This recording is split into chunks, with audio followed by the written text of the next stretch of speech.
नमस्कार मंडळी. कामावरची सुट्टी झाली, रिक्षात बसून मग घराकडे येत होतो. तेवढ्यात आठवलं की आज कांद्याच्या पातीची भाजी बनवायची आहे चणा डाळ टाकून. तर चणा डाळ नव्हती घरात, मग दुकानावर आले, चणा डाळ घेतली आणि मग घरी गेले, फ्रेश वगैरे झाले.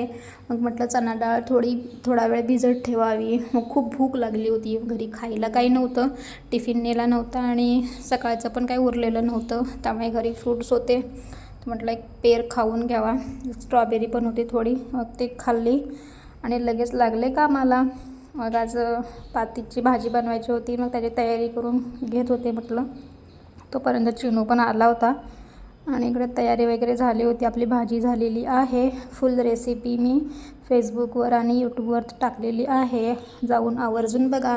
आणि माझे व्हिडिओ आवडत असतील तर नक्की लाईक, शेअर, कमेंट्स, सबस्क्राईब करा, फॉलो करा, म्हणजे मलाही कळेल की माझे व्हिडिओ आवडतात की नाही आवडत ते.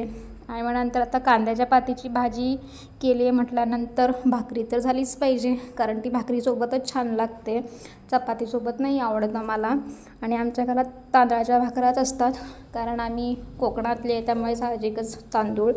आणि म्हणजे गावाला असताना पण ज्वारी बाजरीचा काही लांबपर्यंत संबंध नव्हताच, त्यामुळे त्या भाकऱ्या खायला आवडतच नाहीत पहिल्यापासून. इकडे भाकरी वगैरे झाली, व्यवस्थित घालून झाली होती. मग म्हटलं सगळं किचन ओटा वगैरे क्लीन करून घ्यावा. आणि खाली बघा आमचं पिल्लू कसं खेळतं आहे. त्याचं एक खेळून झालं होतं, मग दुसरं खेळायला बसला होता. आणि नंतर ना 2-3 दिवस झाले तसं किरकिर करत होता थोडा, म्हणून म्हटलं जरा त्याची नजर काढून टाकावी. बघू, घरात आपल्याला सांगायला तर कोणी नाही आहे, पण आपल्याला जेवढं माहिती आहे तेवढं तर करावं. मग मीठ आणि मोहरी घेतली आणि त्याची नजर काढून टाकली.